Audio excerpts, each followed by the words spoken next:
Our next speaker is Mike Brown.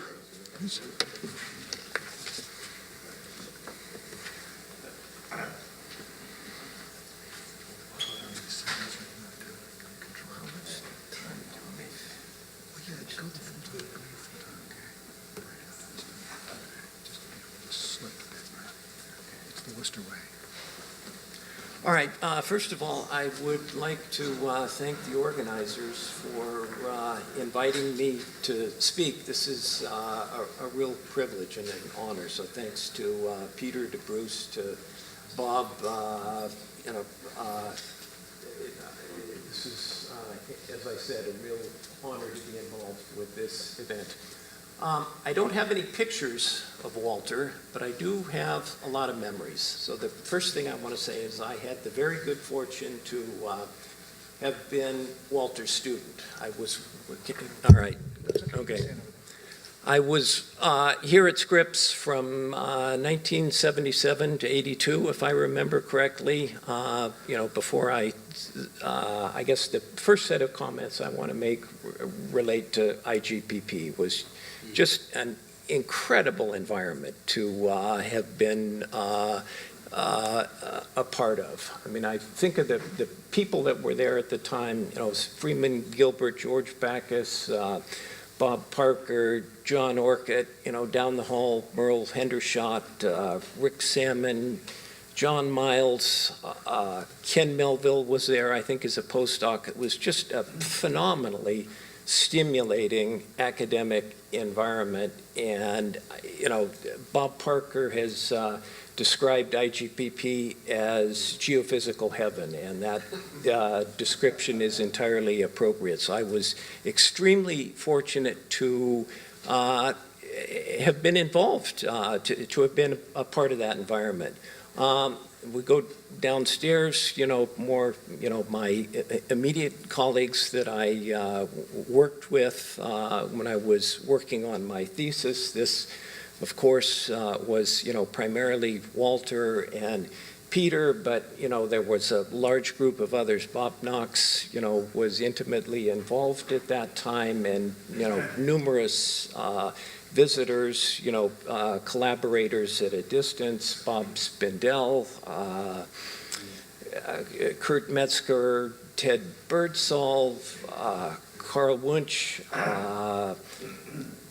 Doug Webb came, for an extended visit to work with Walter during this period to, work on a broadband low-frequency source. It was just, an endless stream of visitors and intellectual stimulation. So I was extremely fortunate to have been a part of that. The timing was also superb. I mean, this was the beginnings of tomography. We sort of look back and take for granted that it all worked. But, at that time, this was sort of the very beginnings of tomography. And, the real fun, I think, was linked to the fact that we didn't know that it was going to work. So the real excitement was the collection of these first few data sets that really demonstrated the feasibility of tomography and all the excitement associated with processing the data and convincing ourselves that it all really worked. And I was, as I said, very fortunate to have been a part of that. The timing could not have been better, so I'm, deeply appreciative for the good fortune that I had. Okay, my talk. The title of my talk is Ocean Acoustic Remote Sensing Using Ambient Noise. This work was done in collaboration with Oleg Godin, who is now at the Naval Postgraduate School, although he was still in Boulder at the time this work was performed. What I'm going to talk about is this process often referred to as noise interferometry. It's a process by which one constructs an estimate of essentially the acoustic Green's function from ambient noise as opposed to using an active source. And I'm going to, talk a little bit about how this can be used for remote sensing purposes. I should mention that, Oleg and I weren't the first to do this. My interest actually in this topic was stimulated very much by Oleg. We started talking about this after he gave a talk at an acoustical society, and a couple years later we had written a proposal that ultimately got funded and led to the work that I'm going to describe here. I should also mention that this is kind of mainstream stuff in seismology. Seismologists now use this technique fairly routinely, but in this context, I want to mention that the seismologists have a significant advantage in the sense that the signal processing that is done requires that one does coherent processing. One has to integrate over an extended period of time. The advantage that the seismologists have that we don't have in the ocean is that the solid Earth is, effectively stationary, at least, over the relevant time scales. That's certainly not true in the ocean. So, because it works in a solid Earth environment doesn't guarantee that it's going to work in the ocean, all right? Because the fact that the ocean is varying on, a wide variety of time scales.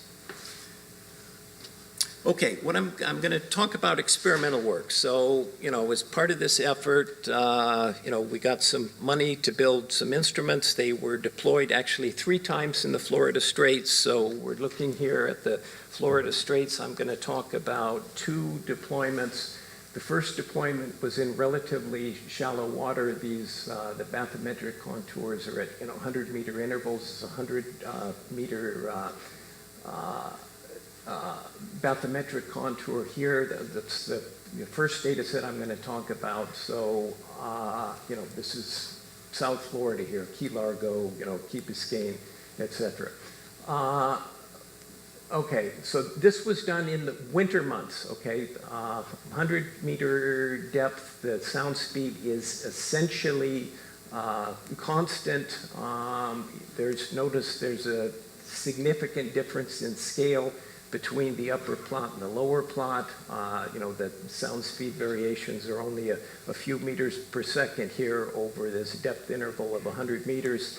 The second deployment data set that I'm going to talk about was in deeper water. The depth here was about 600 meters. This was in the summertime, and there was a very significant sound speed gradient in the upper 200 or 300 meters, leading to a strongly downward refracting environment. All right, so the outline of what I'm going to talk about here.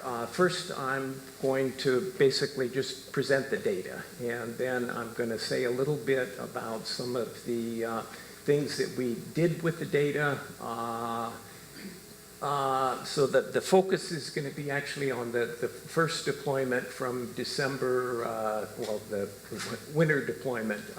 This quality of the data is a little bit better. Afterwards, I will discuss the second data set, the one that was collected in deeper water in summer conditions, and then I'll summarize. I mean, the quality of the first data set is better than the second data set, and I'll provide some speculation at the end as to why I think that was the case. All right, so what we do here is we record sound at 2 different locations. Actually, there were 3 instruments deployed. The third one was deployed for redundancy, and it also gives more information, different horizontal separations between the instruments.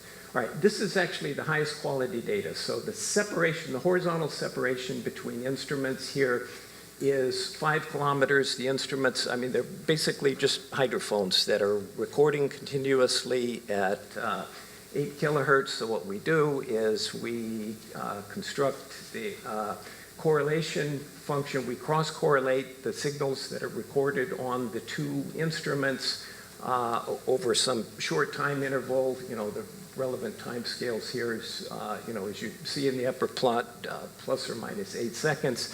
And then we coherently stack these things over a long period of time. This is a stack over approximately 6 days. And, what you see is that, after this coherent stacking interval here, 6 days, there's, clear signal that is popped up above the noise level. All right, all of these plots are color-coded. The red trace that you see corresponds to a negative lag, and that corresponds to energy that is propagating from south to north. And this is in the Florida Straits, so it's basically riding with the current. There's a fairly strong current. This is beginnings of the Gulf Stream. All right, so the red curve's negative lag. That's energy propagating south to north with the background current. The blue portion of the signal here corresponds to energy traveling in the opposite direction, north to south. It's going against the current. So if you blow up the energetic portion of the signal, first thing to note here is that there is a visible here in this lower figure time lag between the signal propagating with and against the current. All right, so the first comment I want to make is we can measure currents with this technique. Non-reciprocal effects are, it is possible to see non-reciprocal effects in these data. All right, this is larger separation. All right, here the separation between instruments is 10 kilometers. All right, these instruments are, effectively on the bottom. They're moored, but on a very short taut mooring, only 5 meters off the bottom. So, the same comments apply. The signal to noise is not quite as good here. Again, this is 6 days of data. Again, we see, because the range is longer, the time difference between the energy traveling with the background current and against it is a little bit greater, although the signal to noise is not as high as it was at the shorter separation. All right, here now, this is the third pair. There were 3 instruments, so 3 different horizontal separations. This is the longest separation, 15 kilometers. Signal to noise here clearly is, worse than in the other 2 cases, but we'll see that there's actually some useful information here, surprisingly. I mean, if you look at this, it doesn't look like there's much to be gained there. All right, this is the only slide that I'm showing that has any equations in it. The upper equation here shows the relationship. This is a expression that can be derived theoretically. It's actually not all that hard to do, but the correlation function is denoted C sub AB. That's what we actually measure. It is related to the Green's function. The Green's function is just a response from an impulsive point source emitted at one location and measured at another. So there's this is something that we know how to compute. A theoretical expression of modal expansion of the Green's function is given here. There's some subtle differences between the Green's function and the correlation function. And those differences in this equation here are highlighted in red. There's a minus sign. That minus sign appears there. There's a time derivative. That's the factor of minus I omega here. F inverse is an inverse Fourier transform. This d of t is a band-limited approximation to a delta function. Okay, so the Fourier transform of this d of t appears there. And then in addition, we've got this other term, all right? This other term, this weighting function, accounts for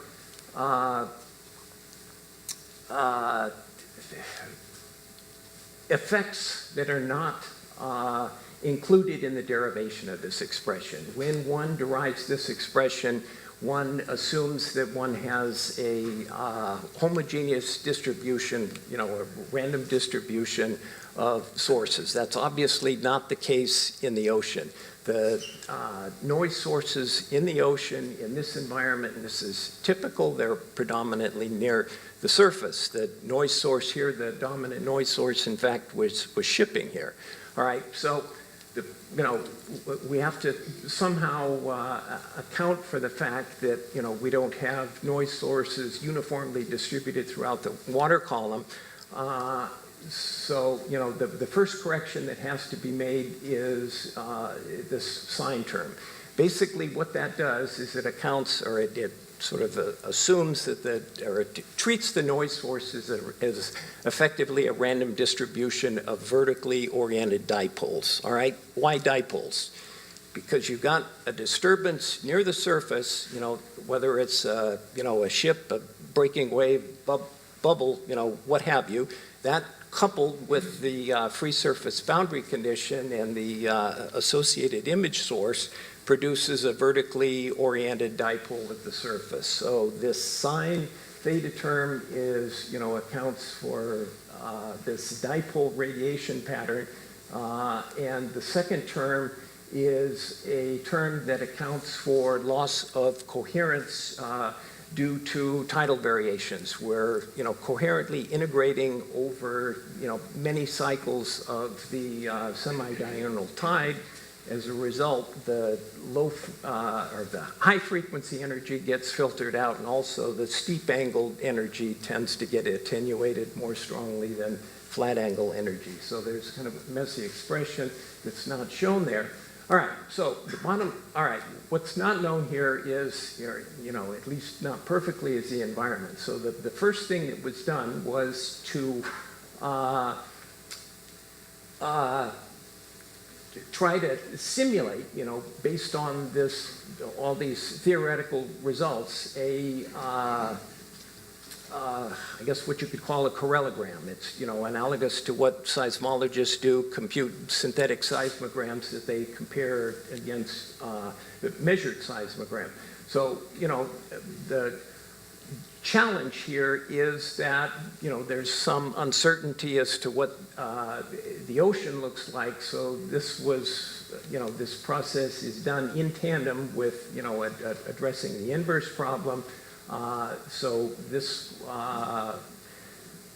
what's shown here is the solution, the best fitting model that we could find, and this was done using a very simple procedures to brute force search over parameter space of a simple 5-parameter model where it was assumed that the ocean is known. I mean, basically we know what the ocean is doing, but we don't know what the underlying sediment is. So this involved a 2-layer sediment model with unknown thickness in the upper layer and unknown sound speed and density in the 2 layers. But you see that the best fitting model in fact does a very good job of replicating the measured signal. The solid line here is the measured correlation function. The dashed line is the simulation. All right, so we can compute waveforms. That's the first point to make here.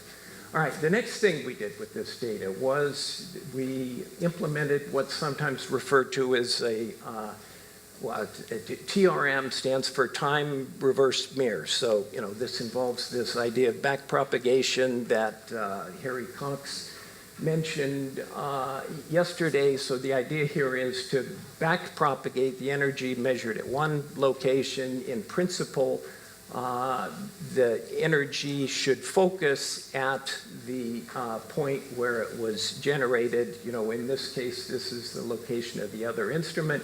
The interesting thing about this procedure in general is that in order for this to work, you need a diversity of paths. So you need either many receivers, or if you have only one receiver, you need lots of paths connecting the source and receiver, otherwise you get huge side lobes.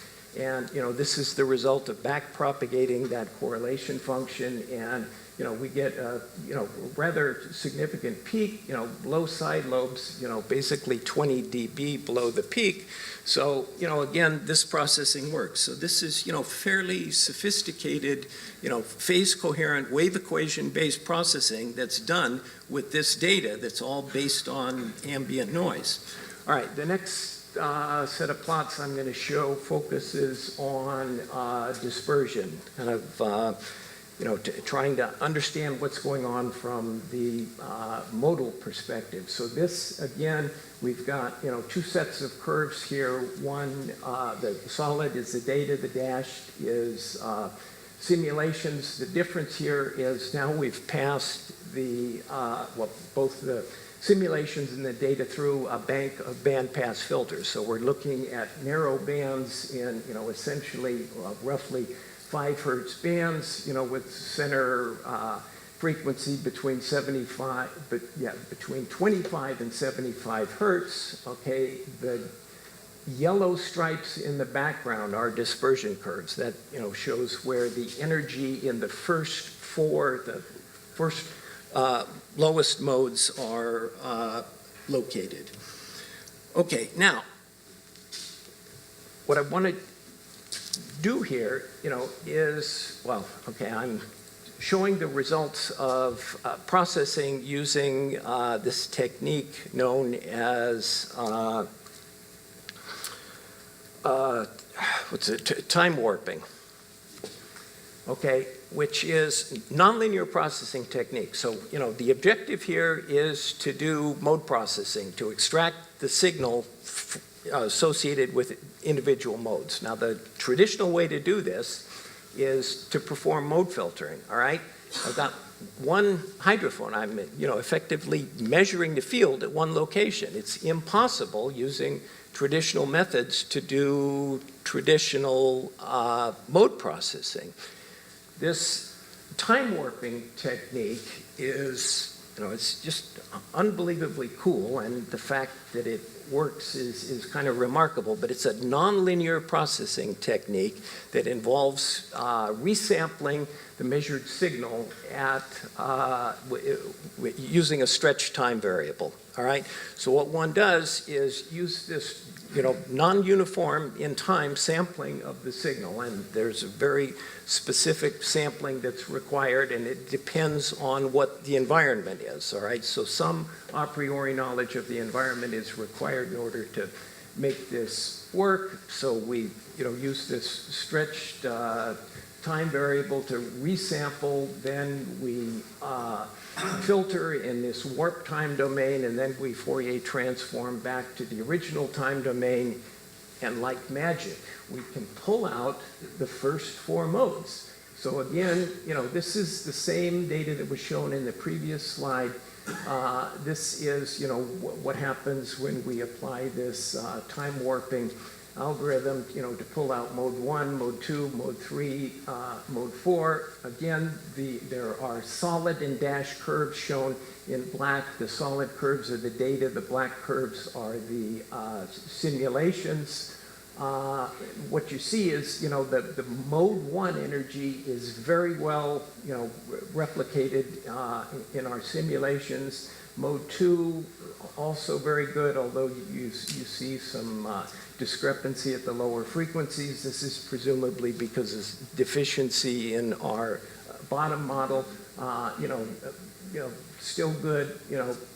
Mode 3 still good. Mode 4 a little less good. All right. This was the shortest range data, 5 kilometers. All right.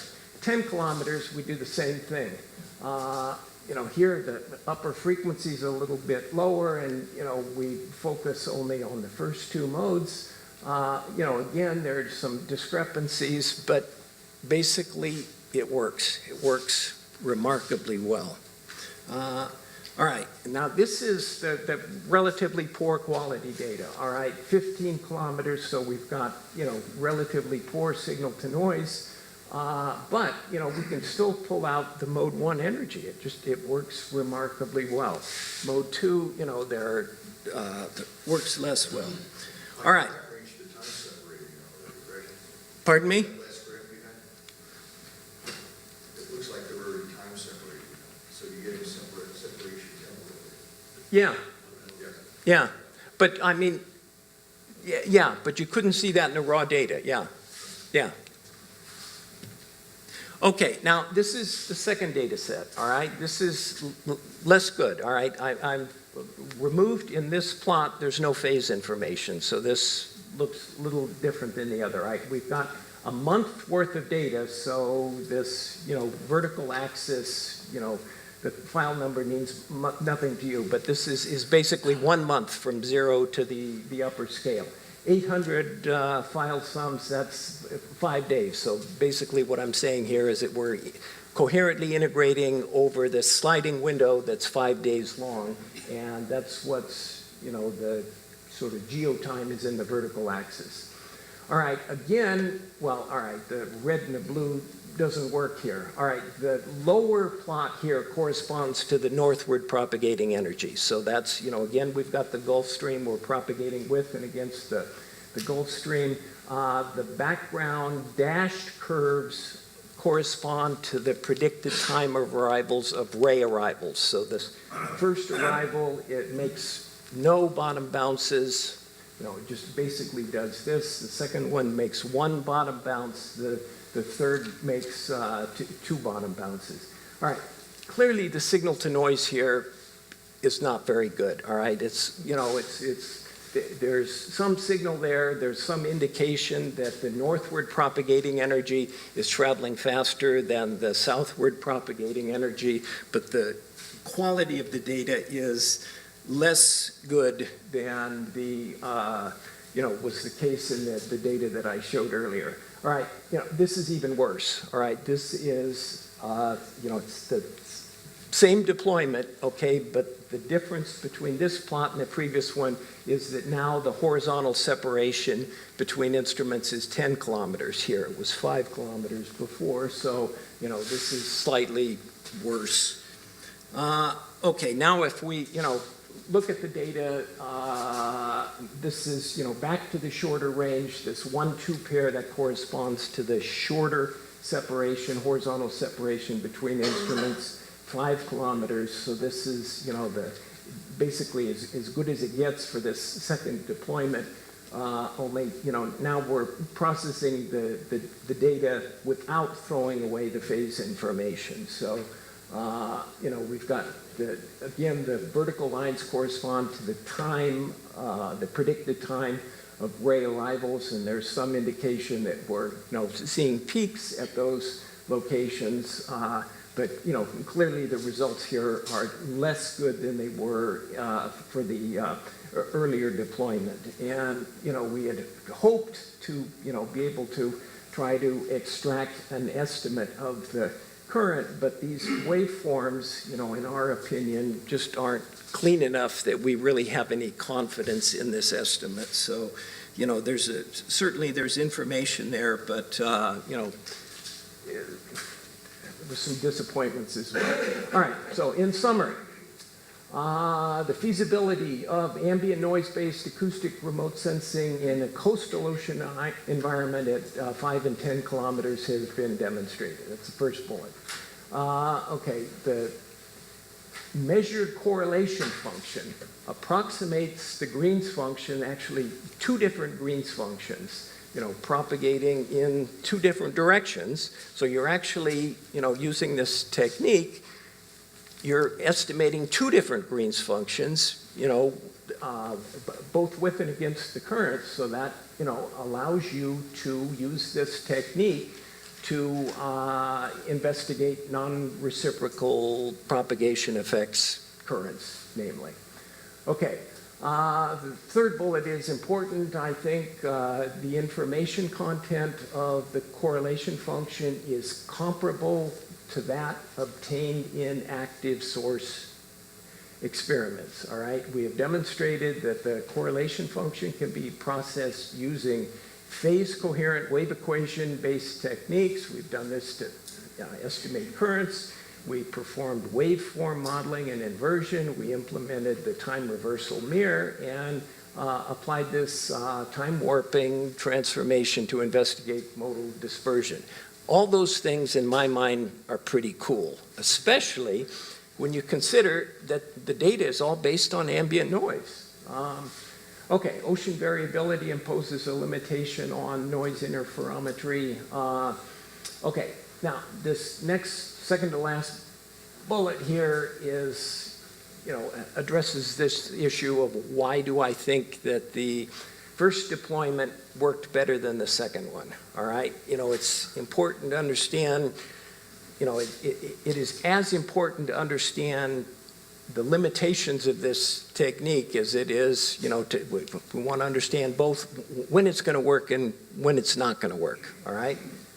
So the problem here, or a significant problem, possibly not the only one, but was the fact that in the second deployment, we had a downward refracting sound speed profile. That means that, the paths connecting the two instruments had, was very low grazing angle at the surface. That's bad because the sound sources are predominantly at the surface and they are, strongly exciting steep angled energy at the surface. So we want the paths connecting the two instruments to be preferably to have a steep angle relative to the horizontal at the surface. And that way it's strongly coupled to the sound source mechanism, all right?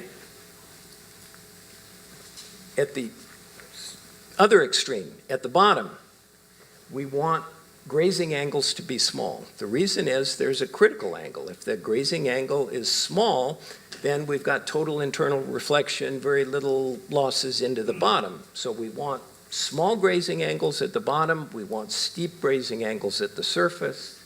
Best conditions are an upward refracting sound speed profile, and we had just the opposite in that second deployment. Well, high latitude propagation, this is going to work well. All right, the last point, I haven't dwelled on, experimental issues, but, because this is a coherent processing technique, clocks are critical, all right? If anybody wants to discuss that, privately, I'd be happy to pursue it, but, I think that speaks for itself. Okay, thank you.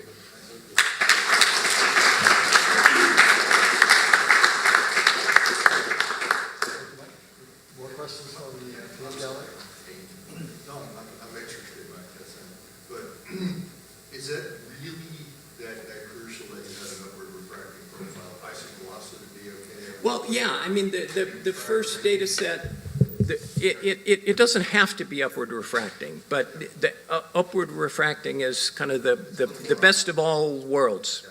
Yeah, but in the first deployment, it was essentially homogeneous, so that was kind of neutral, and it worked well.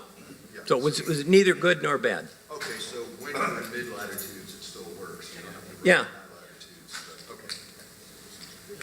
I wonder if you could go back to the clocks are critical. Frame Savo published a paper that showed you could extract the clock drifts using the two-sided Green's function. Is that, if you're concerned that you're trying to do reciprocal measurements to currents? Well, it depends on what assumptions you make. If you lose coherence between the instruments, you can't integrate, you can't perform the coherent integration to build up the signal to noise that you need. So, I mean, there are some tricks you can play, but what you can do is very limited. So that's kind of a vague response to your question. I mean, It's okay, it's a vague response to general questions. okay. Thanks again, Mike. Okay. Next